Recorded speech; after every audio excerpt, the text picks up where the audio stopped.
Hey, ¿qué tal, duelistas? ¿Cómo están? Bienvenidos a un nuevo video, un video de historia, nostalgia y mucho, pero mucho amor en el retro Yu-Gi. Verán, este video llevo años intentando hacerlo, pero realmente no me senté, mejor dicho, no me senté a realmente investigar detalladamente para poder sacarlo. Y en esta ocasión sí encontré mucha, pero mucha data, es decir, mucha información, y dije, este video no se puede poner en 5 minutos ni en 10 minutos, así que decidí hacer un pequeño mini podcast. Así que más o menos este video va a durar 15 a 20 minutos. Y sí, como dije, es un podcast, por lo tanto no va a haber imágenes a menos que sean necesarias. Así que puedes tranquilamente dedicarte a hacer otra actividad como lavar platos, lavar baños, tal vez cocinar, trabajar o cualquier actividad que tú haces en estos momentos libres. Y simplemente deja prendido tu computadora, tu teléfono o de donde me estés viendo, alza el volumen de tu dispositivo porque hoy te vas a encontrar con muchas, pero muchas historias de varios duelistas y también mi experiencia personal de cómo hacíamos antes para conseguir cambiar y comprar cartas en el juego de Yu-Gi-Oh! Porque sí, actualmente tenemos lo que viene siendo páginas como TCG Player, Troll&Toa o Yu-Gi Press, donde podemos más o menos ver el valor de las cartas y evaluar cuánto está nuestra carta dependiendo de su estado y así venderla o comprarla. Incluso el famoso canal del tío Ready for Duel, él tiene una sección donde evalúa las cartas en el mercado, pero antes de todo eso, antes de que existieran estas páginas, ¿cómo hacían los duelistas para conseguir esas queridas cartas que actualmente todos amamos? En especial las primeras que iban saliendo en esa época del 2005-2008. Pues bien, prepárate porque te traigo una data que te va a encantar y, como les digo, muchas historias de varios duelistas que participaron en este pequeño podcast. Ahora, para este video, ¿saben? Me encontré con una data que no sabía y es sobre la revista Skrille. No sé si lo pronuncié bien. Si eres un duelista antiguo, seguramente conocerás esta revista. Si eres un duelista nuevo, pues a ti se te hará nueva esta información que yo tampoco no sabía. Pero bueno, esta fue una revista de Estados Unidos dedicada a los juegos de cartas coleccionables, publicada desde 1994 hasta el 2009. Durante sus 15 años de existencia, se convirtió en la publicación más longeva en reportar sobre el juego de cartas coleccionable. Lo hacía con cartas de Magic, Pokémon, Yu-Gi-Oh, entre otras. En donde te decía, esta carta común te puede costar 35 centavos. Esta carta rara de la Maga de la Fe te puede costar $1, $2. En esa época, obviamente, estamos hablando de dólares en esa época. Si es que tú me estás escuchando de otro país, pues ahí trata de transformarlo, el valor, yo lo voy a decir en dólares y tú más o menos ya puedes irlo transformando en tu moneda local, ¿ok? Sigamos ahora sí. Entonces, ¿cómo funcionaba esta revista? Todo lo que pude investigar y todo lo que encontré, y también con la ayuda de ChatGPT, es que la editora Joanne, no sé si lo pronuncié bien, Joanne White, enviaba una lista de cartas a pequeñas tiendas, ¿no? En cada edición. Estos marcaban los precios a los que vendían cada carta. Por ejemplo, como les digo, a la Maga de la Fe, digamos que lo vendían en su tienda a $1. Lo vendían a 50 centavos. Entonces, con toda la información recopilada se organizaba en hojas de cálculo para crear una guía de precios bajos, medianos y altos y dependiendo de sus rarezas. Entonces, esta revista se ayudaba mutuamente con los jugadores y también con los vendedores de las cartas en las tiendas. De hecho, no sé si en otros países esta revista llegó. Lo que logré enterarme es que sí, esta revista sí llegó a lo que viene siendo acá a Ecuador. De hecho, un jugador me lo mencionó. Un saludo para ti, Javier Amores. Él me dijo, ¿saben qué? Ustedes están muy jóvenes para conocer esta historia de las revistas impresas del precio de cartas. Entonces yo cuando me enteré de eso dije, ¿cómo que revista? A ver, cuéntame un poquito más. Y sí, esta idea, sobre todo esta información, llegó gracias a nuestro jugador Javier Amores, que es un jugador retro. Aunque inicialmente esta revista empezó solo con Magic, se amplió la cobertura a otros juegos como Pokémon, Yu-Gi-Oh! Y juegos en miniaturas coleccionables. Además, las guías de precios de las revistas ofrecían estrategias de juego, noticias y reseñas de nuevos lanzamientos. Entonces era una revista realmente que no solo te servía para ver cuánto costaba tu cartón o en cuánto lo podías cambiar o comprar, sino que también te enseñaba algunas estrategias que estaban famosas en OCG o algunas estrategias que todavía no conocían en OCG ni en TCG. Pero bueno, en el 2001 y 2003 se publicaron 2 volúmenes titulados Scree Collection Card Game Checklist, que recopilaban información de más de 550 juegos de cartas coleccionables. Como les digo, había Pokémon, Magic, Yu-Gi-Oh, entre otros. Y como les conté, este jugador conocía esta revista y sabía de estos precios, y más o menos él evaluaba el compra y cambio de cartas con esta revista. Ahora, ¿cómo fue el declive y el cierre de esta revista? Estuvo desde el 1994 hasta el 2009. Es bastante tiempo, como les dije, son 15 años. Entonces, lo que puedo investigar más o menos la información es que a pesar de su éxito, porque realmente si tú lo escuchas tal como yo lo menciono, es realmente muy bueno. Pero Scree enfrentó desafíos con el auge de plataformas digitales, como cualquier otro medio de comunicación, la falta de una presencia en línea sólida y la crisis económica del 2008 contribuyeron a su cierre en abril del 2009. Es decir, ya no tenían los recursos necesarios para seguir imprimiendo esta revista. De igual manera, como les digo, el internet arrasó con mucho de este tipo de información. En su última edición, los editores mencionaron que no podían continuar publicando la revista de manera rentable mientras mantenían el nivel de calidad que los lectores esperaban.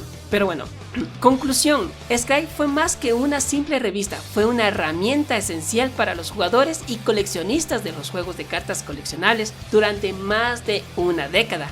Su legado perduró en la forma en que valoramos y apreciamos nuestras cartas hoy en día. Sobre todo tú, Javier, si me estás escuchando este pequeño podcast, vas a encontrar esos pequeños recuerdos, valiosos recuerdos, y no sé si tengas esta revista en tu casa porque me mandaste unas fotos. De hecho, yo estoy compartiendo esas fotos aquí en este video.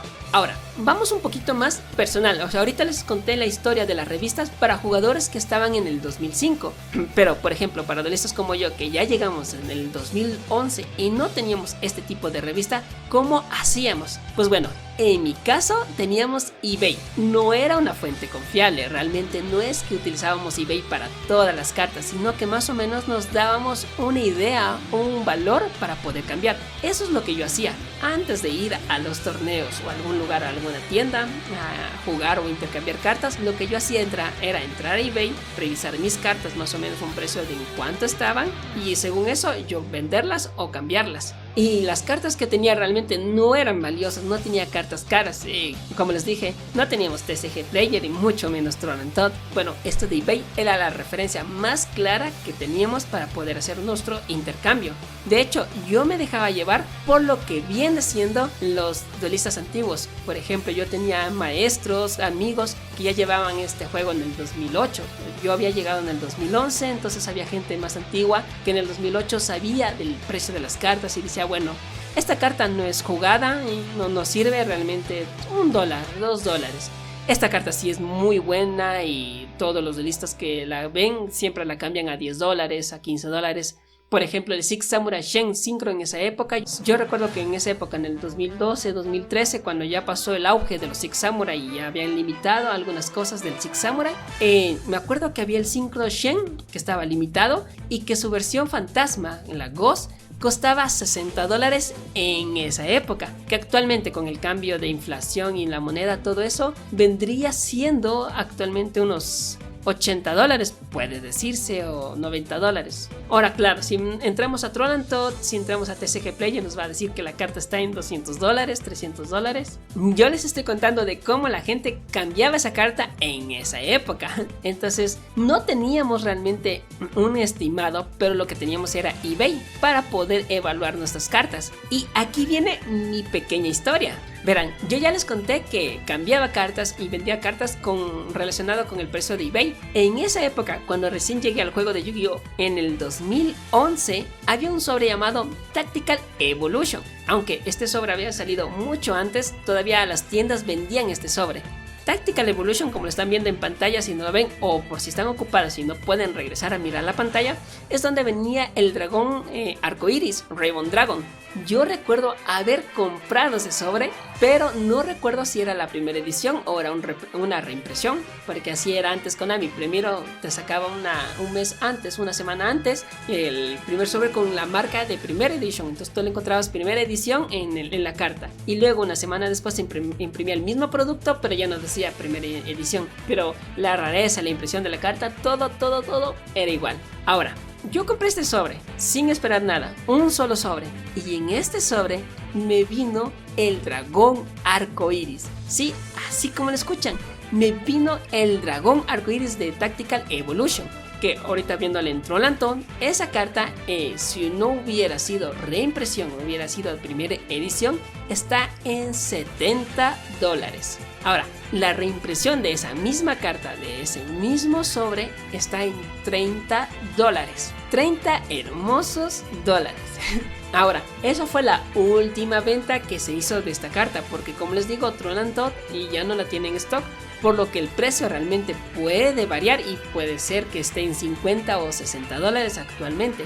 Ahora, esa carta, cuando yo la tuve en mis manos en el 2011, la jugué un buen tiempo hasta el 2013, y en el 2013 quería armarme un nuevo deck, y para armarme el nuevo deck necesitaba vender todas las cartas que tenía, y no sabía cuánto costaba este dragón arcoiris, porque para empezar era una carta que solo jugaba en un deck, las bestias de cristal. Por lo tanto, en ese momento los duelistas evaluaban muy bajo esta carta, y yo le pregunté a mi maestro, le digo, mira, ¿sabes que alguien me quiere comprar el dragón arcoiris? ¿En cuánto la vendo? No tengo idea de cuánto venderla. Yo lo vendería en $10. Eso es lo que yo dije. Pero mi maestro me dijo, en el que me enseñó a jugar Yu-Gi-Oh! En esa época, me dijo, no, ¿sabes qué? Es que nadie la juega, nadie la quiere. Decía, mira, dale en $5. Y dije, ok, vamos a hacerlo. Y lo vendí en $5. No es tan caro, es como que lo que hubiera comprado el sobre, porque sí recuerdo que el sobre me costó $5. Es decir, yo decía, literalmente recuperé lo que compré ese sobre, sí. Pero actualmente, saber que esta carta cuesta $30, $70, incluso un poco más en otras páginas, me hacen sentir realmente muy mal, porque no es la única carta que realmente regalé tan barato, porque también tenía la carta llamada de los caídos, esta carta trampa que te revive un monstruo del cementerio en su rareza paralela, que actualmente está cotizada más o menos en $30, pero bueno, aquí les voy a poner en pantalla esta carta para que vean cuánto está cotizada esta carta actualmente, y yo esa carta la vendí en $5. Sí, la mayoría de todas las cartas que tenía las vendí en $5, en $1, cartas que actualmente están de $30, de $20, si es algo que realmente me hace sentir muy mal revisando estos precios. Y seguramente ustedes también han pasado por esto, que tenían alguna carta sumamente valiosa que pensaban que no costaba mucho y luego se enteraron después de venderla que realmente costaba el doble. Sí, yo también pasé por esa época en donde literalmente compré mis primeros sobres y no sabía nada de los precios, no tenía idea de cómo funcionaba el juego. De igual manera me estafaron muchas cartas, porque yo di, por ejemplo, cartas secretas y a mí me daban cartas sumamente comunes y viejas, de bajas expansiones, que no llegaban a ni siquiera a igualar el precio de $1. Y así como a mí, hay muchos duelistas que conocían o pasaron por esta etapa. De hecho, aquí les quiero contar una pequeña historia de nuestro amigo Pablín. Él nos cuenta más o menos de cómo fue su época con estas cartas. Me dice, yo compraba, vendía y cambiaba al ojo nomás, es decir, a lo que más o menos él suponía, dependiendo de la rareza, la utilidad y la dificultad de conseguirla. También en cartas que él ya conocía, por ejemplo, como les digo, una maga de la fe podía costar $1 o $2, de acuerdo a los precios de los demás que jugaban o intercambiaban. Algo así como nuestro amigo Pablito es como hacía la gente en esa época para cambiar cartas. Más o menos era un estimado y hacían una idea de cuánto costaba una carta dependiendo la utilidad.